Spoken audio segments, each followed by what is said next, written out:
నుంచి మనం గమనిస్తూ ఉంటే ఈ రాష్ట్రంలో నాటు సారా, నారావారి సారా ఏ రకంగా ఈ యొక్క ఆంధ్ర రాష్ట్రంలో విచ్చలవిడితనంగా ఒక కుటీర పరిశ్రమలాగా తయారై వివిధ పార్టీ హోదాల్లో ఉన్నటువంటి నాయకులందరూ కూడా తమ ఆధీనంలోకి తీసుకుని ఏ రకంగా తయారు చేసి కల్తీ మద్యాన్ని సమాజంలోకి ఎలా తీసుకొస్తున్నారో మనం గమనిస్తూ ఉన్నాం. దీని మీద ఈ ఎక్సైజ్ అండ్ ప్రొహిబిషన్ వాళ్ళు మొలకల చెరువు, తంబలపల్లి నియోజకవర్గంలో దాడి చేసి పట్టుకుంటే మేము కూడా చాలా ఆనందించాం. ఓహో, జరిగినటువంటి అక్రమాలన్నింటినీ అరికట్టే విధంగా ప్రభుత్వ యంత్రాంగం కూడా తయారైంది. ఓహో, చాలా మంచి పరిణామం అని చెప్పి మేము భావించడం జరిగింది. వివరాల్లోకి లోతుల్లోకి వెళ్తే కనుక అక్కడ ఉన్నటువంటి ఆ కాన్స్టిట్యున్సీ ఇన్ఛార్జ్ అయినటువంటి జయచంద్రారెడ్డి గారు, ఆయనకి సహకరించినటువంటి జనార్దన్ గారు, వీళ్ళందరూ ఒక ముఠాగా సిండికేట్గా ఏర్పడి ధనార్జనే జేయంగా పెట్టుకుని ఒక తంబలపల్లి నియోజకవర్గం మొలకల చెరువుతో మొదలెట్టినటువంటి ఈ సామ్రాజ్యం రాష్ట్రంలో అనేక ప్రాంతాలకు విస్తరించి ప్రబల్లి ప్రజల యొక్క ఆరోగ్యంతో చెలగాట వాడుకునేటువంటి పరిస్థితిగా తయారైందని అందరూ మనం ప్రచార మాధ్యమాల ద్వారా తెలుసుకుని నువ్వెరబోయినటువంటి పరిస్థితి. సరే, అదంతా ఏమి జరిగింది, ఎలా జరిగింది, ఏమి చేశారు, ఒక కుటీర పరిశ్రమలాగా ఎలా తయారైంది అనేది సాక్షాత్ ప్రొహిబిషన్ అండ్ ఎక్సైజ్ శాఖ వాళ్ళే వాళ్ళు మొత్తం కూడా పూచీపొల్ల కళ్ళు కట్టుకొచ్చినట్టుగా ఎక్స్ప్లెయిన్ చేసి వాళ్ళకి సమాజానికి తెలియజేయడం జరిగింది. మనం జరిగిన దాన్ని ఎత్తి చూపించి ప్రభుత్వం ప్రతిపక్ష పాత్రలో ఉన్నటువంటి వైసీపీ నాయకులు అవ్వచ్చు, వైసీపీ గవర్నమెంట్ మీద మాజీ మంత్రులు, మాజీ ఎమ్మెల్యేలు అందరం కూడా ఈ ప్రభుత్వం మీద ఇంకా ఒత్తిడి తీసుకొచ్చి ఇంకా మెరుగైనటువంటి నివారణ చర్యలు తీసుకుంటారు కదా అనేటువంటి ఆలోచనతో మేము నిరసన కార్యక్రమాలు వెళ్ళబుచ్చేటువంటి తరుణంలో మళ్ళా మొదలెట్టారు. చంద్రబాబు నాయుడు గారు మళ్ళీ అపరిచితుడు పూనినట్టు ఆయనకి మళ్ళీ డైవర్షన్ పాలిటిక్స్ మొదలెట్టాడు. నేను అడుగుతా ఉన్నా, జయచంద్రారెడ్డి గారు మీ పార్టీ నాయకులు బీఫామ్ తీసుకుని పక్కన ఉన్నటువంటి జనార్దన్ గారు ఉంటే, చంద్రబాబు నాయుడు గారు ఆయన బీఫామ్ ఇస్తున్నప్పుడు పక్కన ఉన్నటువంటి వ్యక్తి జనార్దన్ గారు. ఇది కూడా జోగి రమేషే తీసుకొచ్చాడా? వీళ్ళని కూడా జోగి రమేషే ఒక కథనం ప్రకారం, ఒక ప్లాన్ ప్రకారం మేమే మీతో మ్యాండేట్ ఇప్పించామా? అంటే మీరంత దద్దమ్మలా? ఏం మాట్లాడుతున్నారో అసలు మీకు కనీసం జ్ఞానం పరిజ్ఞానం లేకుండా ఇష్టం వచ్చినట్టు మాట్లాడటం, ఇష్టం వచ్చినట్టు ఎలిగేషన్స్ చేయటం. జయచంద్రారెడ్డి గారు నువ్వు బీఫామ్ ఇచ్చావు, ఆ పక్కన జనార్దన్ గారు ఆయన పక్కనే ఉన్నటువంటి పరిస్థితి. ఇప్పుడు ఏం చెప్తా ఉంటారు? దీనికి జోగి రమేష్కి గత 2.5 సంవత్సరాల నుంచి ఈయనకి ఆయనకి సంబంధాలు ఉన్నాయి, ఒక సామ్రాజ్యాన్ని మాఫియా ఏర్పాటు చేశారని చెప్తా ఉన్నావు. ఇదే జనార్దన్ని జోగి రమేష్ గారే పంపించారా? అంటే మీ టికెట్లు కూడా మేమే తీసుకుని మేమే ఇప్పించుకున్నావా? అంటే నువ్వు అంత దద్దమ్మవా? 14 సంవత్సరాలు ముఖ్యమంత్రిగా కొనసాగినటువంటి వ్యక్తి నువ్వు అసలు అంత దద్దమ్మవా అని అడుగుతా ఉన్నావు. కాబట్టి ఆనాడు 1995 సంవత్సరం నుంచి సీనియర్ ఎన్టీ రామారావు గారితో మొదలెట్టినటువంటి ఈ డైవర్షన్ పాలిటిక్స్, ఒక వ్యక్తి మీద వ్యక్తిగత క్యారెక్టర్ హననం చేయటం, ఈనాడు జూనియర్ ఎన్టీఆర్ వరకు కూడా అనేక మంది తెలుగుదేశం పార్టీ నాయకుల్ని ఆయనకి అడ్డొచ్చినటువంటి ఆనాడు లక్ష్మీభారతి గారిని అడ్డం పెట్టుకుని ఎన్టీ రామారావు గారి మీద వ్యక్తిగత క్యారెక్టర్ హననం చేసి ఆయన ఏదో ఆడాళ్లకు మోజులో ఉన్నారనేటువంటిది ఆనాడు ఉన్నటువంటి పార్టీ సభ్యులకి చెప్పి ఆయన మీద ఒక డైవర్షన్ తీసుకొచ్చి తర్వాత హరికృష్ణ గారు ఎక్కడ నీకు పోటీ అవుతారో అని ఆయన్ని బయటికి పంపిస్తే ఆయన బయటికి వెళ్ళి అన్న తెలుగుదేశం పెట్టుకున్నటువంటి పరిస్థితి. ముందల నుంచి కూడా ఆది నుంచి కూడా ఉన్నటువంటి దగ్గుబాటి వెంకటేశ్వరరావు గారిని, పురంధరేశ్వరి గారిని కూడా మెడబెట్టుకుని బయటికి గెంటితే ఆ క్యారెక్టర్ అసాసినేషన్లో వాళ్ళు కూడా పాలు పంచుకోలేక బయటకు వచ్చి కాంగ్రెస్లో పార్టీలో చేరి మరి వైఎస్ రాజశేఖర రెడ్డి గారి నేతృత్వంలో కాంగ్రెస్లో చేరి వాళ్ళు మరి కేంద్ర పదవులు పొందినటువంటి పరిస్థితి. ఈనాడు జూనియర్ ఎన్టీఆర్ గారి తల్లిని వ్యక్తిగతమైనటువంటి హననం పాల్పడుతున్నటువంటి పరిస్థితి. నీకు ఇదేమి కొత్త కాదు. నీవు ఎన్ని కుతంత్రాలు చేసినా కూడా అన్ని ఆటుపోట్లకి తట్టుకున్నటువంటి కుటుంబం వైఎస్ కుటుంబం. అది ఒక్క వైఎస్ రాజశేఖర రెడ్డి గారు మరియు వైఎస్ జగన్మోహన్ రెడ్డి గారు. నీకున్నటువంటి పాండిత్యం, నీకున్నటువంటి అపర మేధస్సు తనం అంతా కూడా ఎప్పుడు బురద జిమ్మే కార్యక్రమంలోనే తప్పితే జరిగినటువంటి తప్పిదాన్ని మనం ఎలా కరెక్ట్ చేసుకుందాం, ఈ సమాజానికి మెరుగైనటువంటి పాలన ఎలా అందిస్తాం అనేటువంటి ఆలోచన నీకు మచ్చుకు కూడా లేకుండా పోవడం అనేది చాలా దురదృష్టకరం. సరే, నిన్న పెనమలూరు శాసనసభ్యుడు ఒక ప్రెస్ మీట్ పెడుతూ మా నాయకుడు వైఎస్ జగన్మోహన్ రెడ్డి గారు మీద అవాకులు చవాకులు పేలి మేమేదో డైవర్షన్ పాలిటిక్స్ అని, ఈ డైవర్షన్ పాలిటిక్స్ చేయటమే మాకు అలవాటుగా చెప్పుకుంటూ వచ్చాడు. డైవర్షన్ పాలిటిక్స్ అనే దానికి పేటెంట్ రైట్ అవడం ఉన్నా అంటే ఈ రాష్ట్రంలో ఒక చంద్రబాబు నాయుడు గారు. మీరు గమనిస్తే 10వ తారీఖు నాడు పిఠాపురం వెళ్తానని ప్రకటించినటువంటి పవన్ కళ్యాణ్ గారు 9వ తారీఖున మరి వైఎస్ జగన్మోహన్ రెడ్డి గారు పర్యటన మెడికల్ కాలేజీలకి పర్యటనకి వెళ్ళే తరుణంలో డైవర్షన్ చేయడానికి 10వ తారీఖు నుంచి 9వ తారీఖు తీసుకొచ్చినటువంటి డైవర్షన్ పాలిటిక్స్లో స్పెషలిస్ట్ ఎవడన్నా ఉన్నాడంటే అది కేవలం అది చంద్రబాబు నాయుడు గారు మాత్రమే అని చెప్పదు. ఎందుకంటే 10వ తారీఖు ప్రకటించుకున్నావు, 9వ తారీఖు ఎక్కడ జగన్మోహన్ రెడ్డి గారికి మంచి పేరు వచ్చేద్దామని చెప్పి నువ్వేం చేసావు? ఆయన తీసుకొచ్చి 9వ తారీఖు నాడు పర్యటన పెట్టినటువంటి పరిస్థితి.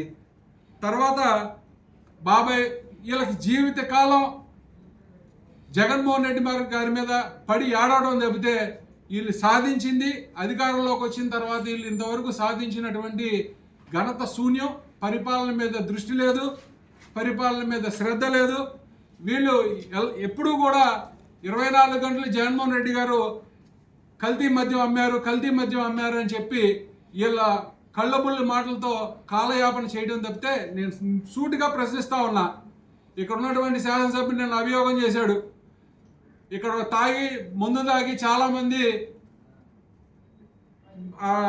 వాళ్ళందరూ కూడా హ్యాండిక్యాప్డ్ అయ్యారని చెప్పి, వికలాంగులుగా తయారయ్యారని చెప్పినటువంటి దౌర్భాగ్యుడు నిన్న ఒక ఎమ్మెల్యే గారు, మా ఎమ్మెల్యే చెప్తా ఉన్నాడు. నేను అడుగుతా ఉన్నా, ఎన్సీసీఆర్బీ మీరు కనుక గమనించినట్టయితే మీరు national crime records bureau NCRB 2023 సంవత్సరంలో ఒక్క కల్తీ మద్యం తాగి ఒక్కళ్ళు కూడా మరణించలేదు అని చెప్పి రికార్డులు వాళ్ళు సెంట్రల్ బ్యూరో ఇచ్చినటువంటి పరిస్థితి.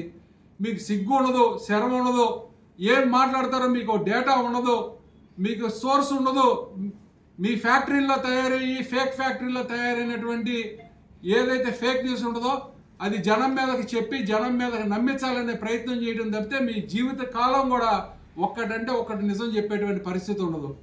ఎప్పుడు చూసినా కళ్ళబొల్లి మాటలు చెప్పడం, అసత్య ప్రచారాలు చేసుకుని ఎప్పుడూ కూడా జీవితం కొనసాగేయడం తప్పితే ఇవాళ కూడా ఎప్పుడూ కూడా కరెక్ట్ ఇన్ఫర్మేషన్ ఇవ్వడం కానీ ప్రజలకు ఏం అవసరం అనే దాని మీద దృష్టి పెట్టి సారించడం కానీ తెలియనటువంటి పరిస్థితి. మరి ఇంకా చెప్తా ఉన్నాడు జగన్ గారు వాళ్ళ చెల్లిని మోసం చేశాడు, వాళ్ళ చెల్లెల్ని అదేదో చేశారు, వాళ్ళ కుటుంబ సభ్యుల్ని ఏదేదో చేశాడని ఏదో పిచ్చి మాటలు మాట్లాడుతూ ఉన్నాడు. నేను అడుగుతా ఉన్నా, మీ నాయకుడు ఏంటి? మోసానికి పేటెంట్ రైట్. కుటుంబ సభ్యుల్నే మోసం చేసినటువంటి ఘనమైన కీర్తి గడించినటువంటి వ్యక్తి ఎవరు ఉన్నాడంటే అది కేవలం నారా చంద్రబాబు నాయుడు గారు. ఆయన వారసులుగా ఉన్న మీకు తప్పితే జగన్మోహన్ రెడ్డి గారు చెప్పిందే చేస్తాడు, చేసేదే చెప్తాడు. మీకు కావాలి, ఒకరోజు మోడీ గారిని వెధవ అంటారు, ఇంకో రోజు పవన్ కళ్యాణ్ని సన్నాసి అంటారు, ఒకరోజు ఇంకో పార్టీ వాళ్ళని ఇంకోటి తిడతారు. మీకు అవసరమైన రోజున అందరూ కూడబలుక్కుని మళ్ళా సిగ్గు శరం లేకుండా నడిచేటువంటి పరిస్థితి మీది. నేను ఒకటే చెప్తా ఉన్నా, మాకేం కొత్త కాదు, ఓటములు కొత్త కాదు. ఒక సీటుతో మొదలైనటువంటి ప్రస్థానం మొదలైనటువంటి వైఎస్ఆర్ సిపి ఒక సీటు మేము సింగిల్గా పోటీ చేసాం. తర్వాత వచ్చినటువంటి బై ఎలక్షన్లో 16 మేము సొంతంగా గెలిచాం. తర్వాత 67 సొంతంగా గెలిచాం 2014లో. 2019లో 151 సింగిల్గానే చేసాం. మళ్ళా 2024లో 11 కూడా మేము సింగిల్గానే చేసాం. అది జగన్మోహన్ రెడ్డి గారి యొక్క సత్తా. అది తెలుసుకో. బతుకుతే జగన్మోహన్ రెడ్డి గారి లాగా బతకడం అలవాటు పడండి. లేదంటే చెప్పిందే చేయడం, చేసేదే చెప్పాలి తప్పితే మోసం చేయడం, జీవిత కాలం ఎప్పుడు బతకడం తప్పితే ఒకడు కూడా నిజం చెప్పట్లేదు అనేది మీ ద్వారా తెలియజేసుకుంటూ, ఇంకా ఇక్కడ ఉన్నటువంటి మాజీ ఈ జిల్లాలో వ్యవహరించినటువంటి మాజీ శాసనసభ్యులు, మాజీ మంత్రివర్యులు జోగి రమేష్ గారి మీద అవాకులు చవాకులు పేలాడు. ఏదో జోగి అంటే రోగి అని, ఆయన ఆర్థిక విధ్వంసకారుడని, ఆయన చాలామంది దగ్గర డబ్బులు దండుకుంటమే జయంగా పెట్టుకునేటువంటి వ్యక్తి అని చెప్పి ఏదో నోటికి ఏది వస్తే అదుపు లేకుండా మాట్లాడినటువంటి పరిస్థితి. నేను అడుగుతా ఉన్నా, నీ బతికేంటి? నువ్వేం మాట్లాడావు? వాడు వీడు ఏకవచనంతో మాట్లాడినటువంటి పరిస్థితి. నీ బతికేంటి? నువ్వెప్పుడు ఓడిపోలేదా? నువ్వేంటి సర్పంచ్గా ఓడిపోలేదా? ఎమ్మెల్యేగా ఓడిపోలేదా? గెలిపోవటములు అనేవి సర్వసాధారణ రాజకీయాల్లో. నువ్వేదో గెలిచావు కదా అని చెప్పి హెచ్చు మాటలు చెప్తే బొచ్చు ఊడిన రోజున మాత్రం నువ్వు చాలా బాధపడతావని తెలియజేసుకుంటూ, నువ్వు అవినీతి గురించి మాట్లాడావు. ఆయన ఏదో ఏది చేసినా కూడా అవినీతికి పాల్పడ్డాడు, ఏది చేసినా కూడా అవినీతి సొమ్ముతోనే సంపాదించాడు అని. నువ్వు చేసేది ఏంది? నేను నేరుగా అడుగుతా ఉన్నా, ఈ మున్సిపాలిటీలో లేకపోతే ఈ నియోజకవర్గంలో ఒక్కటంటే ఒక్క పని నేరుగా స్వచ్ఛందంగా ఏ పౌరుడైనా ఆఫీసుకి వెళ్ళి రూల్ పొజిషన్ ప్రకారం చేసుకునేటువంటి పరిస్థితి ఉందా? నీకు ఇష్టమైతేనేమో డిమాలిషన్ చేస్తావు, నీకు ఇష్టమై మీ పార్టీకి సంబంధించిన కార్యకర్తలకేమో అదనపు ఫ్లోర్లు వేసుకోవచ్చు. మా పార్టీకి సంబంధించిన ఎవరైనా చిన్నపాటి తప్పిదం చేస్తానేమో కేసులు బనాయించి వాళ్ళ లోపల వేపిస్తావు, డిమాలిషన్ చేపిస్తావు. నువ్వు చేయలేదా అని అడుగుతా ఉన్నా. నీకు పెత్తందారీ వ్యవస్థ, నీకు వెనతో పెట్టిన విద్య. మచ్చుకి ఒకటి చెప్తా, ఇక్కడ మరి ఆయన సంబంధించినటువంటి వ్యక్తులు నిర్మించుకుంటేనేమో రూల్ పొజిషన్ వైలేషన్ చేసి లేకపోతే ప్లాన్ లేకుండా కట్టుకుంటేనేమో అవన్నీ సక్రమం. అదే మా బలహీన వర్గాలకి సంబంధించిన వ్యక్తులు ఎవరన్నా నిర్మించుకుని ఆయన అడిగినటువంటి రొక్కం చెల్లించుకోలేకపోతే వాళ్ళని మాత్రం వెంటనే పగలగొట్టేటువంటి ప్రక్రియ. ఇదే రూల్ పొజిషన్ అందరికీ వర్తించదా? మేము అడుగుతా ఉన్నాం. ఒకటి వర్తించినప్పుడు అందరికీ అదే వర్తించదా అని అడుగుతా ఉన్నాం. ఎందుకు ఈ వ్యత్యాసం అని అడుగుతా ఉన్నాం. దోచుకో, దాచుకో, పంచుకో అనే ప్రక్రియని మొదలెట్టిందే నువ్వు. దానికి పేటెంట్ రైట్ ఎవరిదైనా ఉందంటే నీకే. ఎలక్షన్లప్పుడు గగ్గోలు పెట్టావు, జోగి రమేష్ వచ్చేసేస్తున్నాడు, జోగి రమేష్ ఇచ్చేసేస్తున్నాడు, ఇసుక తోలేస్తున్నాడు అని టెంటుల్లో పడుకుని ఏడ్చావు. మేము రోజు అడుగుతా ఉన్నాం నిన్ను. నువ్వు వాళ్ళకు కూడా కనీసం మచ్చుకు కూడా అక్కడికి వచ్చి బోర్డులు పెట్టలా. ధరలో నియంత్రించేటువంటి ఆలోచన నీకు ఇవాళ కూడా లేదు. సిగ్గు శరం ఏమీ లేకుండా గాలితనానికి బరి తెగించి నువ్వు ఏది దొరికితే అది, కూరగాయలను వదలవు, ఏది వదలవు. నువ్వు కూడా మాట్లాడుతావు, నీతి కబుర్లు నీతులు చెప్తూ ఉంటావు. అందుకని నువ్వు ఈ పిచ్చి ఆరోపణలు మానుకుని వెంటనే నీ యొక్క దృష్టిని, ఆలోచనని మిగిలినటువంటి కాలం ఎలా అభివృద్ధి కార్యక్రమాలు చేయాలో, లేకపోతే ఈ నియోజకవర్గానికి ఏం అవసరం అది దాని మీద దృష్టి పెట్టమని హెచ్చరిస్తూ, నువ్వేదో ఉడతూపులు చెప్పి నేను అది రానివ్వను ఇది రానివ్వనంటే బెదిరేవాడు ఎవడో లేడు ఇక్కడ. ఏంటో చెప్పాడు, పారెంక్లో హై స్కూల్లో ఎలక్షన్లు జరుగుతూ ఉంటే దాడులు చేసావని, నువ్వు కొడతా ఉంటే చూస్తూ ఉంటాం. నువ్వే పోటీగాడువని మమ్మల్ని కొడతా ఉంటే మేము తిరగబడకుండా నీ అంక చూస్తూ ఉంటాం. నువ్వు కొట్టి దెబ్బలన్నీ మేము భరించి ఎదురు తిరగకుండా ఉంటే మంచివాళ్ళం, ఎదురు తిరిగితే పిచ్చేవాళ్ళం. నువ్వేమి ఇక్కడే నియంతవు కాదు. నెపోలియన్ బోనిపాటలు అంటాడే, ఆయన సామ్రాజ్యాలు కూలిపోయినటువంటి పరిస్థితి. నువ్వు కూడా అహంకారాన్ని తగ్గించుకుని ఒళ్ళు దగ్గర పెట్టుకుని ఏం మాట్లాడుతున్నావు అనేది స్పృహతో మాట్లాడి బలహీన వర్గాలకు సంబంధించినటువంటి నాయకుడిని హేళనగా మాట్లాడటం మానుకోమని హెచ్చరిస్తూ, ఇంకొకసారి ఇటువంటి మా నాయకుడి మీద అవాకులు చవాకులు పేలిన సహించేది లేదని తెలియజేసుకుంటూ, నీకు ఇది మామూలుగా అయిపోయింది. మమ్మల్ని తిడతాం, మేము తిరిగి తిడితే ఏడవటం. మమ్మల్ని అనడం దానికి, నువ్వు అనిపించుకున్నాం దానికి. మా నాయకుడు నువ్వు ఎందుకు తిడుతున్నావు? ఒక సబ్జెక్ట్ మీద మాట్లాడు. వ్యక్తిగతమైన విషయాలు టార్గెట్ చేసి మాట్లాడుతావు, మేము మళ్ళీ తిరిగి అంటే ఏడుతావు, బోరుని ఏడుస్తావు. అందుకని నువ్వు ఏడవకుండా ఉండాలంటే మమ్మల్ని వ్యక్తిగతంగా లేకపోతే మా నాయకుల్ని వ్యక్తిగతంగా మాట్లాడటం మానుకోమని మరొకసారి హెచ్చరిస్తూ, ఇటువంటి కార్యక్రమాలు ముగింపు పలకమని తెలియజేసుకుంటూ సెలవు తీసుకుంటాం.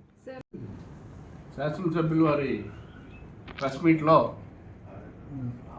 మా నాయకుడు జోగి రమేష్ గారిని, రంగా గారికి నువ్వు అభిమానివే కాదు, రంగా గారికి మీకు సంబంధం ఏంటని చెప్పి మాట్లాడటం జరిగింది. రంగా గారికి వాళ్ళకున్న సంబంధం ఏంటో నేను చెప్తా.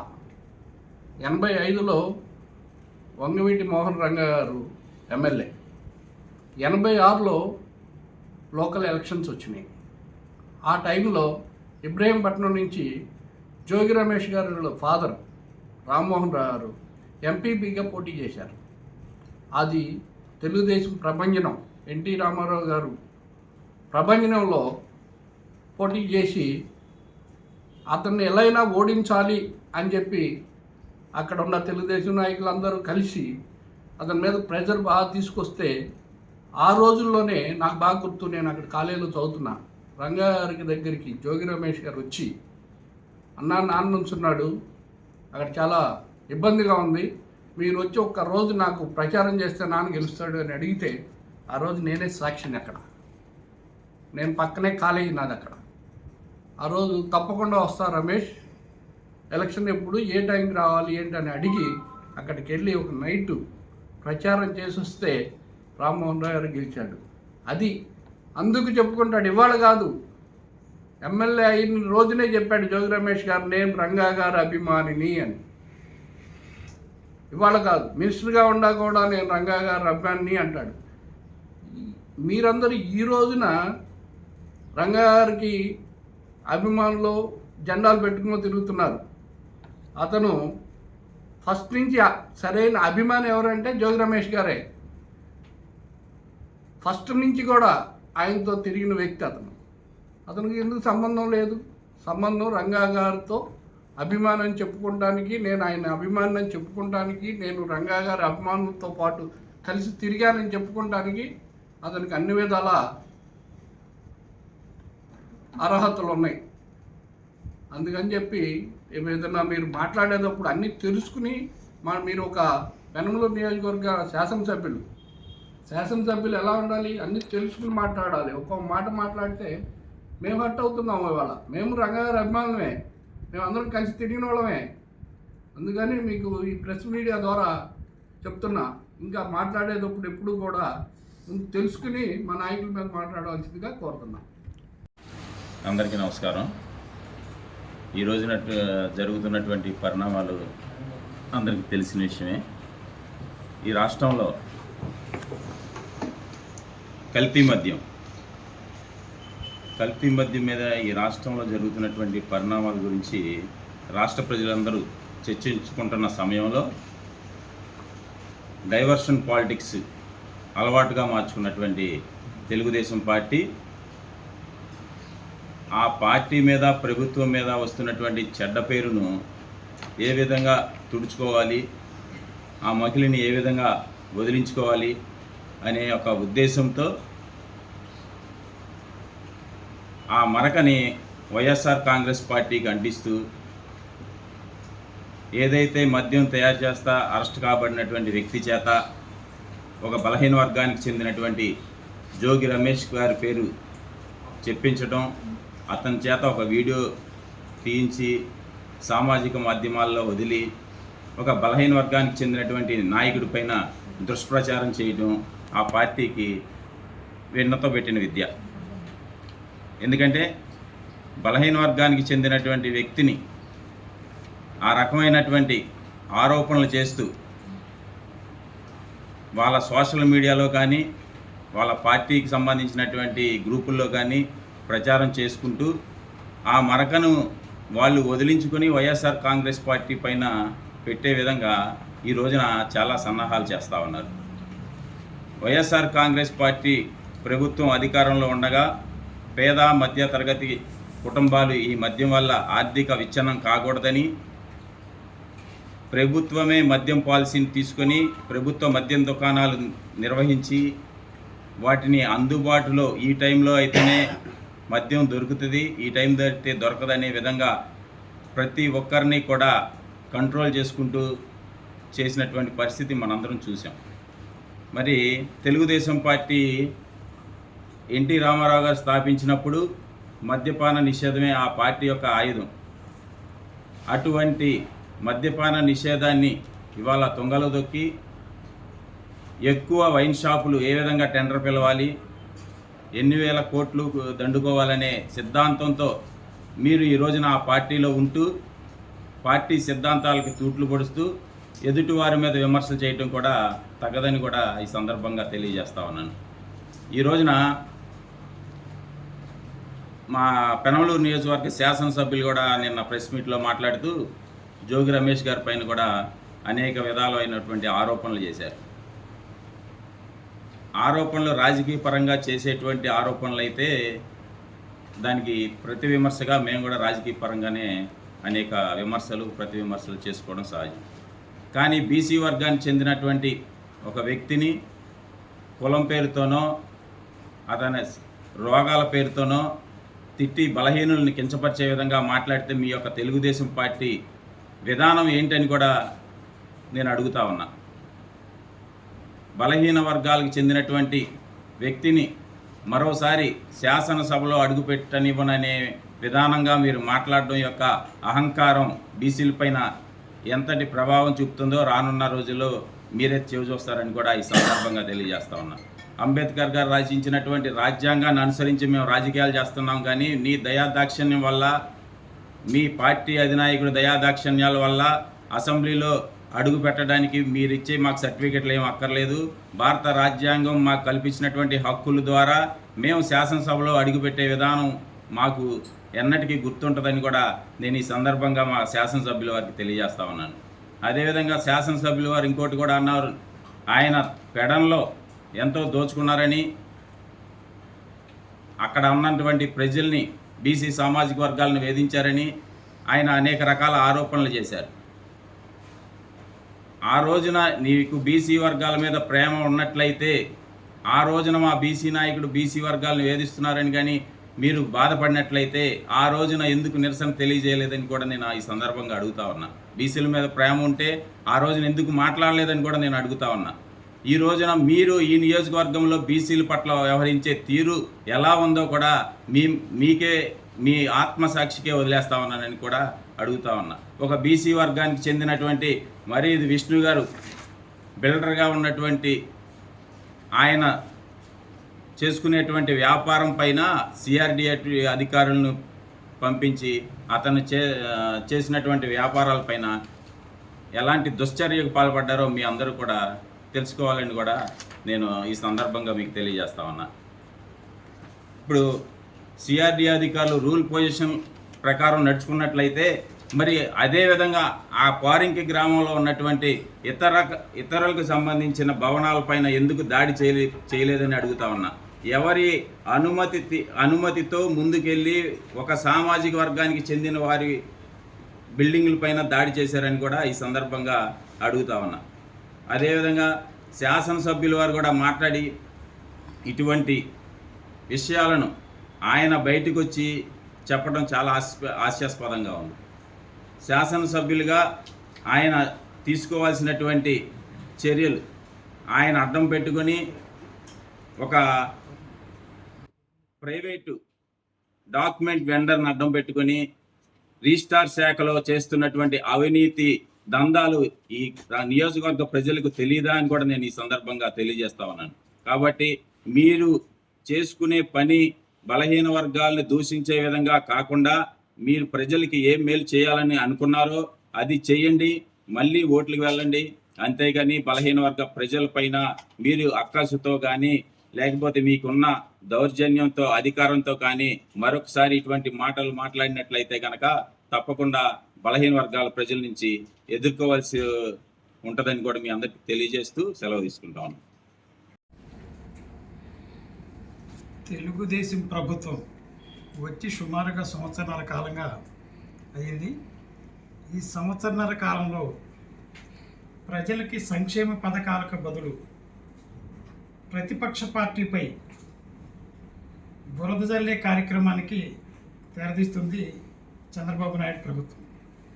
ముఖ్యంగా ఇందాక మా నాయకులు చక్రవర్తి గారు చెప్పినట్లుగా చంద్రబాబుతో నకిలీ మధ్య నిందితులు అని పెద్ద ఎత్తున అన్ని పత్రికల్లో అన్ని సోషల్ మీడియాల్లో వస్తున్నటువంటి ఈ యొక్క విధానాన్ని కడిగేసుకోవాలనే ఉద్దేశం చేత మన అక్కడ స్థానిక శాసనసభ్యులు కూడా వారికి ఈ రకంగా చంద్రబాబు గారికి వెన్ను కాసినట్టుగా నటిస్తే మంత్రి పదవి వస్తుందేమోనని చెప్పనే ఉద్దేశం చేత ఆయన ప్రెస్ మీట్లో కొన్ని రకాల అభియోగాలు చేశారు.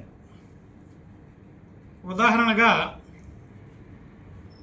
జోగి రమేష్ గారు అబ్బాయి తొడగొట్టారు అని చెప్పేసి అని చెప్పారు.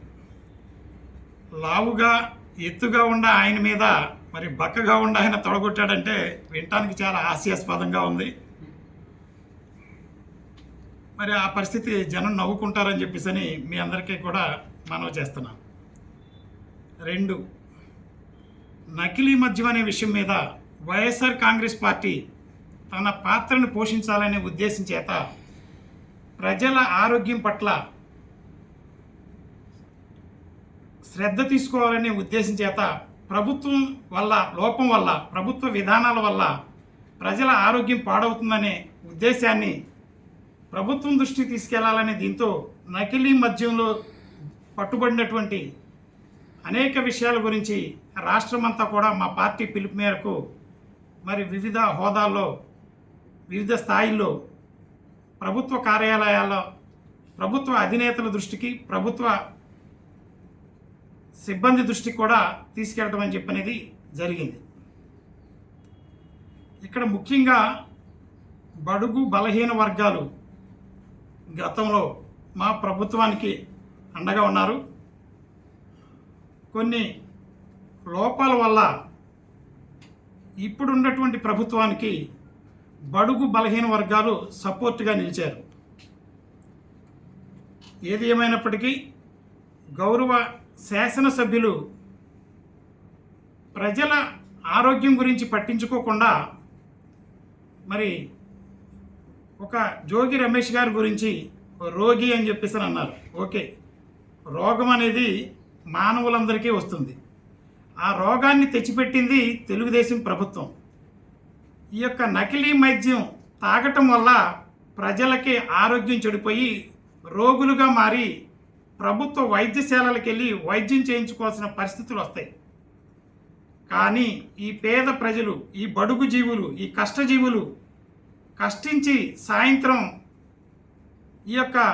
ఈ చౌకబారు నకిలీ మద్యాన్ని తాగి అనారోగ్యం పాలై ప్రభుత్వ వైద్యశాలకు వెళ్తే ప్రభుత్వ వైద్యం అందించకుండా ఉండటం కోసం మరి ఈనాటి ప్రభుత్వం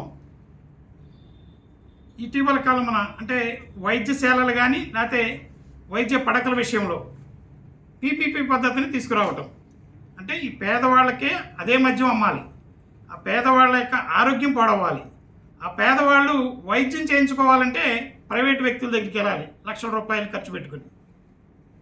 ఇటువంటి విషయాల్ని పేద ప్రజల పట్ల, బడుగు బలహీన వర్గాల పట్ల జోగి రమేష్ గారు స్పందించారు.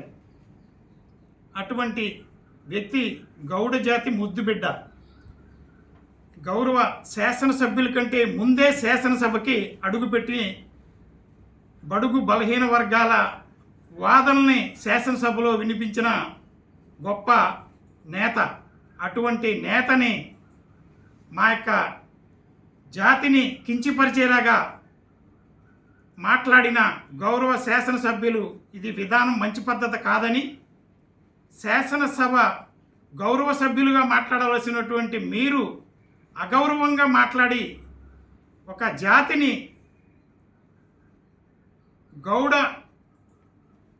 కులాన్ని ముఖ్యంగా మరి పేరు తీసి ఆ యొక్క గౌడ జాతిని అవమానించేలాగా రోగి అని చెప్పని మా నాయకుడిని నిందించటం వారికి ఇది సబబు కాదని, ఇటువంటి విధానాలు మీరు మార్చుకోకపోతే రాబోయే కాలంలో ప్రజలు మీకు బుద్ధి చెప్తారని చెప్పని మనవి చేస్తున్నాను.